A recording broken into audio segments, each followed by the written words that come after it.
Ya, assalamualaikum warahmatullahi wabarakatuh. Selamat pagi. Jadi pagi ini kita akan melaksanakan pertemuan pertama dari pengetahuan bahan pangan. Pertemuan pertama ini akan saya berikan berupa kontrak perkuliahan dulu, jadi belum masuk ke materi, karena mengingat teman-teman juga sedang melaksanakan KKP di lokasi masing-masing. Jadi nanti hanya akan ada tugas untuk pengganti kehadiran teman-teman sekalian dan pengganti materinya ya. Nah, untuk pengetahuan bahan pangan sendiri, ini merupakan mata kuliah yang sebenarnya harus ditempuh oleh mahasiswa yang ingin mengambil skripsi di bagian pangan dan pasca panen. Jadi kita punya 4 keilmuan di agroteknologi, itu yang pertama adalah keilmuan budidaya budidaya tanaman, kemudian yang kedua itu adalah tanah dan sistem informasi sumber daya lahan, kemudian yang ketiga itu adalah pangan dan pasca panen, lalu yang keempat itu adalah pemasaran dan agribisnis. Nah, jadi untuk keilmuan ketiga, pangan dan pasca panen, bagi teman-teman yang ingin mengambil skripsi tersebut, maka harus menempuh salah satunya pengetahuan bahan pangan. Nanti lanjutannya di semester genap, pilihan di semester ganjil maksud saya, itu ada evaluasi sensoris.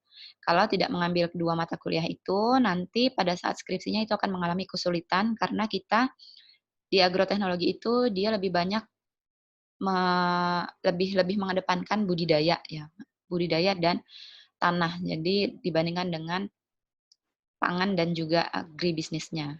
Jadi nanti teman-teman harus lebih mendalami untuk pangan di mata kuliah pilihan. Nah, untuk kontrak perkuliahannya sendiri, yang pertama ini kita bahas mengenai identitas mata kuliahnya.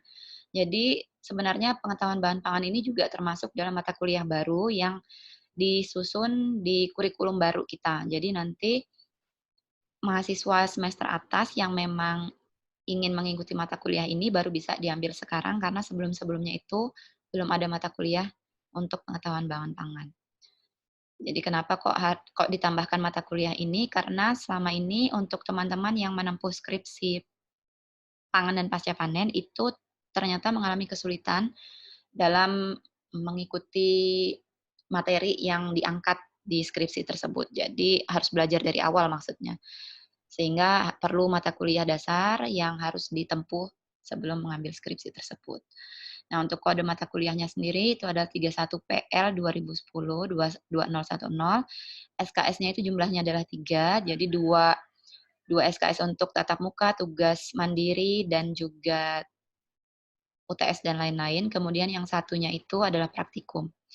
Untuk dosen pengampunya sendiri itu adalah saya, jadi Siti Masita Fiktinofri. Semesternya ini dicanangkan atau diprogram di semester genap untuk mata kuliah pilihan pengetahuan bahan pangan. Untuk deskripsi mata kuliahnya sendiri, seperti yang saya sampaikan tadi, bahwasannya mata kuliah ini merupakan mata kuliah pilihan untuk keilmuan pangan dan pasca panen. Nah, mata kuliahnya ini nanti akan meliputi ruang lingkup dan konsep dasar pengetahuan bahan pangan yang terdiri dari berbagai komponen bahan pangan, kemudian karakteristik bahan pangan, sumber dan jenis-jenis bahan pangan nabati dan juga hewani, lalu nanti bagaimana struktur fisik, dan juga komposisi kimia atau gizi dari bahan pangan tersebut. Dan nanti juga kita akan bahas mengenai perubahan-perubahan dari kimia dan biokimia pasca panen. Jadi maksudnya itu setelah panen itu ada enggak perubahan-perubahan dari bahan pangan tersebut. Dan nanti juga perubahan-perubahan apa yang terjadi selama proses pengolahan dan juga penyimpanan dari masing-masing bahan pangan yang kita bahas nanti. Nah, untuk capaian pembelajaran mata kuliah, jadi ada CPMK. CPMK ini merupakan capaian pembelajaran yang nanti diharapkan atau kompetensi yang diharapkan oleh dosen dapat dicapai oleh mahasiswa setelah mengikuti mata kuliah ini. Jadi setelah mengikuti mata kuliah pengetahuan bahan pangan, ada 5 hal yang nantinya teman-teman mahasiswa harus kuasai. Yang pertama itu, mahasiswa mampu menjelaskan mengenai definisi dan konsep dasar bahan pangan. Lalu yang kedua, mahasiswa mampu menjelaskan pengertian pangan dan penggolongan bahan pangan. Yang ketiga, mahasiswa mampu menyebutkan sumber dan jenis bahan pangan. Yang keempat, mahasiswa mampu menjelaskan mengenai karakteristik bahan pangan dan juga nanti kerusakan-kerusakan dari bahan pangan tersebut dan juga cara mengatasi dari kerusakan-kerusakan tersebut. Lalu yang kelima, mampu menjelaskan karakteristik fisik dan kimia atau gizi dari berbagai macam bahan pangan dan juga bagaimana perubahan-perubahannya setelah disimpan dan diolah. Nah, karena ini adalah kontrak perkuliahan, jadi ada hak dan kewajiban dari mahasiswa yang ditawarkan dan harus diikuti gitu. Jadi yang pertama itu mengenai kewajiban, ada 4 kewajiban utama yang harus diikuti oleh mahasiswa. Yang pertama itu, mahasiswa harus hadir sesuai dengan waktu perkuliahan yang telah dijadwalkan. Jadi kita kuliah di hari Senin jam 9.50, setelat-telatnya itu adalah 15 menit, jadi toleransinya adalah 15 menit keterlambatan. Yang kedua, mahasiswa harus hadir dan mengikuti perkuliahan minimal 80% dari total 14 kali pertemuan tatap muka atau daring. Jadi sebenarnya kita ada 16 kali pertemuan, tapi itu yang ke-15 itu adalah UTS, yang ke-16 itu adalah UAS. Jadi untuk tatap mukanya sendiri itu adalah 14. Yang artinya maksimal untuk tidak hadir atau tanpa keterangan itu adalah maksimalnya itu 3 sampai 4 kali. Kalau lebih dari itu, maka tidak bisa mengikuti UAS nanti di akhir. Kemudian yang ketiga, mahasiswa harus mengikuti UTS, UAS, dan juga kuis yang diberikan sewaktu-waktu. Nah, jadi untuk UTS ini terjadwal di pertemuan ke-8, sementara UAS ini terjadwal di pertemuan ke-16. Nah, totalnya 16 ya. Lalu kuis ini akan saya berikan sewaktu-waktu. Oleh karena itu, nanti teman-teman memang harus hadir sesuai dengan jadwalnya. Karena kalau nanti ternyata tidak hadir dan ada kuis, otomatis teman-teman jadi tidak bisa ikut kuis gitu. Nanti nilai kuisnya 0. Lalu yang terakhir, mahasiswa harus mengumpulkan tugas sesuai dengan tenggat waktu yang diberikan. Nah, ini penting sekali. Jadi jangan sampai ada tugas yang bolong. Karena kita perkuliahannya daring untuk semester atas, maka ini nanti tugasnya dikumpulkan melalui Siakat. Nah, untuk haknya, ini hak apa saja yang boleh, yang harus didapatkan oleh mahasiswa. Yang pertama ini, mahasiswa berhak untuk menerima ilmu dan pengajaran serta perlakuan yang sama antar mahasiswa. Jadi tidak ada perbedaan antara mahasiswa satu dengan yang lain dalam kayak perlakuan khusus itu tidak ada. Kemudian yang kedua, setiap mahasiswa itu berhak menerima nilai sesuai dengan kompetensi dan kedisiplinannya. Jadi nanti nilai yang diberikan oleh dosen itu sesuai dengan tingkat kompetensi dan juga kedisiplinan dari masing-masing mahasiswa. Yang otomatis pasti setiap mahasiswa itu berbeda-beda. Nah, ini tingkat kedisiplinan ini akan berhubungan dengan tugas dan juga kehadiran. Jadi kalau misalnya hadirnya itu sering bolos, kemudian nanti tugasnya itu bolong-bolong, nah ini dapat disimpulkan bahwa orangnya tidak disiplin, mahasiswa tersebut tidak disiplin. Nah, kalau tidak disiplin, sudah tugasnya 0, kemudian kehadirannya banyak yang kosong, nanti maka kedisiplinannya juga nilainya akan rendah.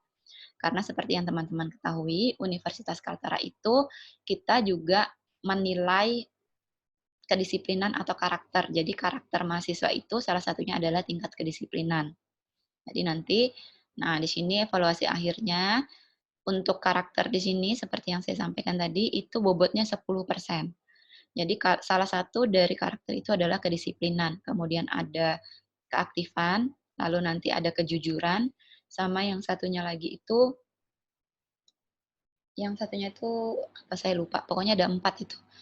Nah, di sini untuk kehadiran itu dia bobotnya 10%, lalu tugas dan praktikum serta kuis tadi yang diadakan sewaktu-waktu itu bobotnya jadi satu itu adalah 25%, tetapi praktikum ini wajib untuk diikuti, karena dia bobotnya adalah 1 SKS. Kemudian UTS ini bobotnya 25% dan UAS itu adalah 30%. Ini totalnya semua ini adalah 100%.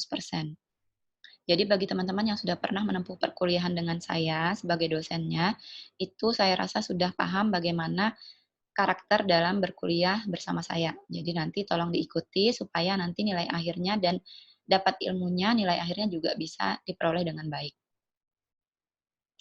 Nah, ini silabus mata kuliahnya. Jadi selama 14 kali tatap muka, materi-materi yang akan saya berikan itu nanti yang pertama itu adalah kontrak perkuliahan yang sekarang saya berikan. Kemudian nanti akan kita bahas pendahuluan, tapi pendahuluan akan saya lemparkan di pertemuan minggu depan.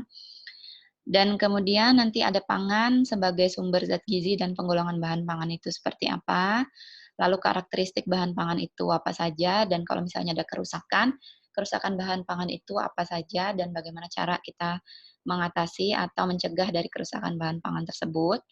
Lalu serealia, umbi, dan kacang-kacangan sebagai bahan pangan. Ada juga sayur dan buah sebagai bahan pangan, daging dan unggas sebagai bahan pangan, dan juga ikan sebagai bahan pangan. Untuk materi keempat sampai dengan ketujuh, ini nanti kita akan bahas mengenai karakteristik dari masing-masing bahan pangan ini. Jadi karakteristik fisiknya seperti apa, kemudian karakteristik kimia dan gizinya seperti apa, lalu nanti cara pencegahan dari kerusakan bahan pangannya masing-masing itu bagaimana, mutunya juga seperti apa, nanti akan kita bahas. Dan pertemuan ke-8 akan kita lakukan UTS atau ujian tengah semester. Di pertemuan ke-9 kita mulai lagi dengan rempah-rempah dan bumbu sebagai bahan pangan. Nanti ini sama seperti yang tadi, jadi kita bahas karakteristiknya bumbu dan rempah-rempah itu seperti apa. Lalu yang bahan pangan bentuk tepung juga nanti kita akan bahas, karena ternyata tepung itu tidak hanya terbuat dari gandum, tapi juga berbagai macam bahan pangan yang terbuat dari karbohidrat yang memiliki sumber utama karbohidrat itu ternyata bisa dijadikan tepung. Nanti karakteristiknya seperti apa itu nanti akan kita bahas. Lalu nanti ada bahan penyegar sebagai bahan pangan, susu sebagai bahan pangan, telur sebagai bahan pangan. Kok telur dibahas juga sih gitu? Kenapa kok kita kan pertanian kok bahas telur? Ini sebenarnya bukan pertanian ataupun peternakan ataupun perikanan ya, tetapi kita ingat di pertemuan kita di semester 1 dulu bahwasanya pertanian secara luasnya itu bukan hanya tanaman tetapi juga hewan. Jadi hewan yang diternak dan hewan yang dibudidayakan itu juga termasuk dalam pertanian. Dan telur, telur ini serta ikan dan daging dan juga tadi unggas itu diingat bahwasanya itu juga dapat dikonsumsi sehingga itu termasuk dari bahan pangan. Jadi kita bahas semua bahan pangan yang terdapat yang sering kita konsumsi, yang terdapat di muka bumi, kemudian nanti kita bahas masing-masingnya. Nah, kemudian ada keamanan pangan dan bahan tambahan pangan. Lalu nanti ini kita bahas, kita bagi dua nanti ini ya, di pertemuan ke-13 dan 14, lalu pertemuan ke-16-nya kita laksanakan UAS atau ujian akhir semester. Di tengah-tengah pertemuan ini nanti kita akan laksanakan praktikum, jadi praktikumnya itu akan berhubungan dengan materi-materi di perkuliahan yang kalian terima nanti. Jadi teorinya akan didapatkan di kelas, kemudian nanti secara hard skill-nya, secara nyatanya nanti di lapangan kita akan dapatkan di laboratorium modul sesuai dengan yang saya berikan nanti, sesuai dengan modul yang saya berikan. Nah, untuk kontrak perkuliahannya kita bahas sampai di sini dulu, mengingat teman-teman sedang berada di lokasi KKP, jadi untuk pertemuannya saya gantikan dengan tugas. Tugasnya nanti teman-teman menuliskan apa sih yang teman-teman ketahui mengenai pangan. Jadi pangan itu apa sih sebenarnya? Nanti ada enggak bedanya pangan dengan bahan pangan? Nah, ini tidak perlu teman-teman cari di internet, cukup teman-teman pikirkan sendiri. Jadi, saya bisa tahu sebelum menerima perkuliahan itu, teman-teman itu punya gambaran nggak sih tentang pangan itu sebenarnya apa? Gitu. Jadi nanti tugasnya silakan di-upload ke Siakat, nanti akan saya informasikan kapan di-upload-nya melalui grup ya, WA grup maksudnya. Baiklah, untuk pertemuan hari ini kita akhiri untuk kontrak perkuliahannya. Saya akhiri. Assalamualaikum warahmatullahi wabarakatuh. Selamat pagi semuanya.